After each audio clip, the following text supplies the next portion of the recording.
Registered nurse and content creator Georgie Sapala is obsessed with the exceptional Cambodian food at her BYOB spot. For a cozy vibe over a warm bowl of noodles, she heads to Mawn. I'm Phila Lorn. I'm the chef owner of Mawn.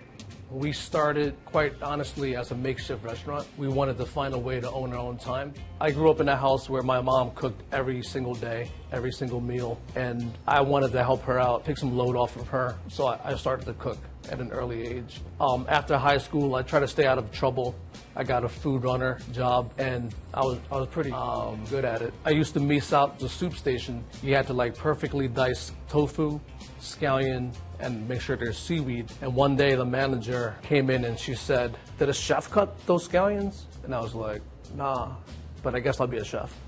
And what makes us special is that there's no genre, there's no borders. It's an eclectic restaurant. From a menu standpoint, I make food that I grew up with and also what we want to eat. There's aspects and inspiration from Cambodia, Thailand, Laos, a lot from Laos, Vietnam, Burma. So I really hope people leave this restaurant with a sense that we really care about what we do. So Mawn is actually John with an M. No, it is not. So Mawn means chicken in Cambodian. My mom once told me a story how running through the jungles during the war, they would have to eat crazy things. A lot of it was just salt and rice. But if you saw someone eating chicken, it means the gunfire stopped. So Mawn represents peacetime. It represents peacetime in our careers too. Georgie, Mawn is the no-rules noodle house. Why did you pick it? It is one of the best new restaurants in Philadelphia. It's an absolute flavor bomb. I'm obsessed with it. Just from the moment you walk in, it's super cozy. The food is incredible. I mean, it's perfect for sharing and ordering lots of things, and that's the best way to do it. There are so many signature dishes on the menu, and I'm so glad that you started off with a low-key one. It's the head-on soft-shell shrimp. Yes, that is one of their fan favorites, I found out, and it is one of my personal favorites. It is succulent and sweet, and I wasn't sure, head-on, I've never done that before, and so it was the first time I tried it like that, and it was absolutely incredible. So much flavor. And Bart, our correspondent, our vegan correspondent here, you had the Burmese melon salad? Yes, and I would use a word I wouldn't never necessarily use for a salad. I thought it was phenomenal. A little bit of that ginger, but the ginger wasn't overwhelming, bounced out by the melon, a little bit of sweetness, had that kind of umami you just get from the flavors of Cambodian food. One of the best salads I've ever had. Did you get a chance to try the papaya salad too? So my dining partner had the papaya salad. She really enjoyed it. I didn't actually sample it. I was so into the salad that I had. You made the good choice, though, with the melon salad. It was great. I've tried both, and I was thinking, because I love a papaya salad, but that melon salad, there's something so special about it.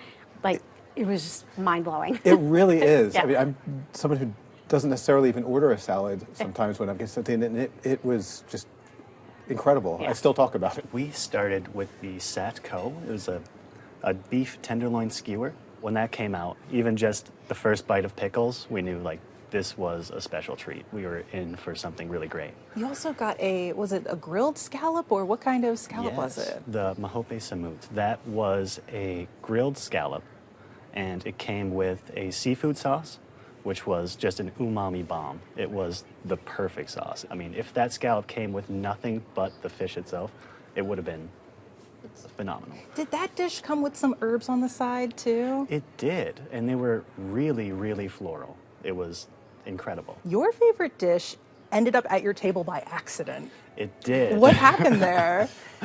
So, I had ordered a noodle dish, and I was served a noodle dish. I was just so excited by that point after the appetizers, and I just dug right in.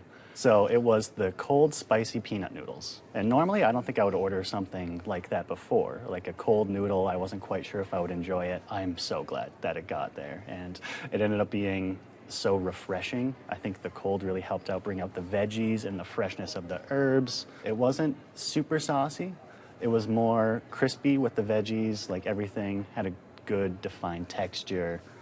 I really liked it. There is another cold noodle dish on the menu, the night market noodles. Yes, so that's what I ordered. And similar, it was not overly saucy.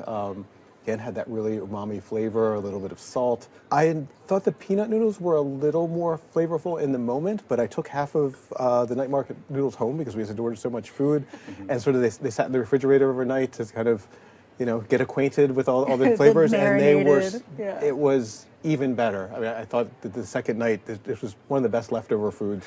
Cold noodles, I highly recommend as they take some home and let them sit too. I agree. So. Me and my partner ordered a lot of food, and it kept all very well. It was a good late night snack after, They were after the restaurant. really improved. Oh, that is a good check, even please better. test is like the leftover situation. Like if it can last the test of time. I would even suggest got even better. You had the all-star rice, was it? Yes, it was the all-star seafood rice. So it had scallops, shrimp, uni.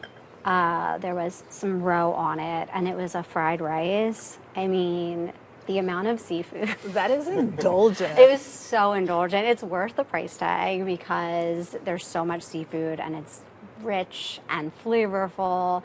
We loved it. Matt, you tried the all-star rice as well, didn't you? I did. I was intrigued by crab fat butter. I didn't realize crabs had fat. Exactly. What is that ingredient?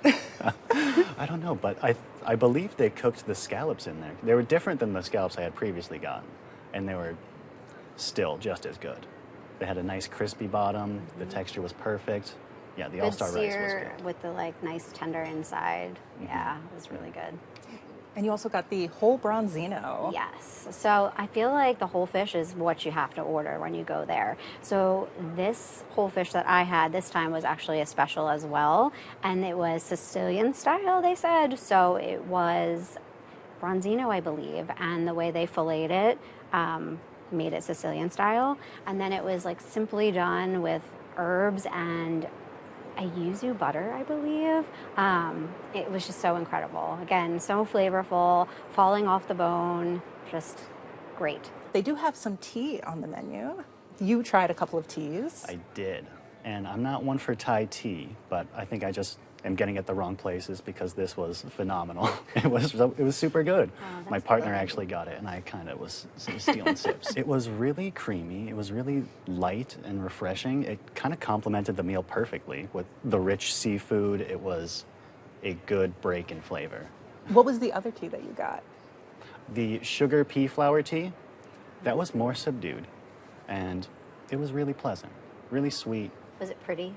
I feel like that It would was be pretty. pretty. There, Yeah. there was a nice little dry flower. Mhm. I love a pretty drink.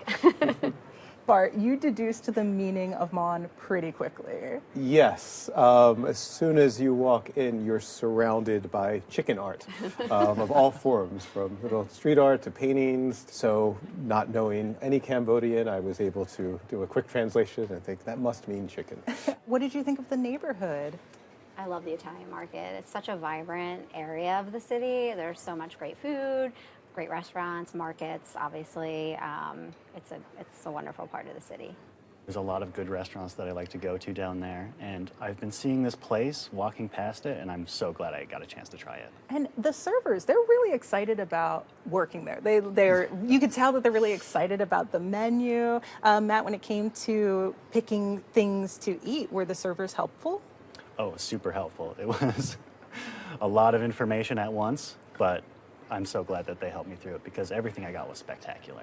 Georgie, congratulations on picking the hardest reservation to get of Check Please history. Right? I know, months in advance, right? But but it tends to get really busy, but the staff just does not miss a beat. No, I mean, they're amazing. They're so attentive. Even the night that I went, full tables, but so attentive, very helpful with navigating the menu. I remember the first time I was there helping you make the right selections, and yeah, they're super passionate and knowledgeable. Well, Georgie, Mawn is your pick. Sum it up for us. Cambodian house, noodle house with no rules. That is an absolute flavor bomb. It's essential to the neighborhood. It's wonderful. Bart, sum up your thoughts. It's an incredibly popular spot that really lived up to that hype. So I was impressed. And Matt, what's the final takeaway? This is a noodle house that elevates everything to a 10. It's so flavorful and absolutely worth it. Try out Mawn, located at 764 South 9th Street in Philadelphia. Reservations are accepted, and the average tab per person without drinks is $40.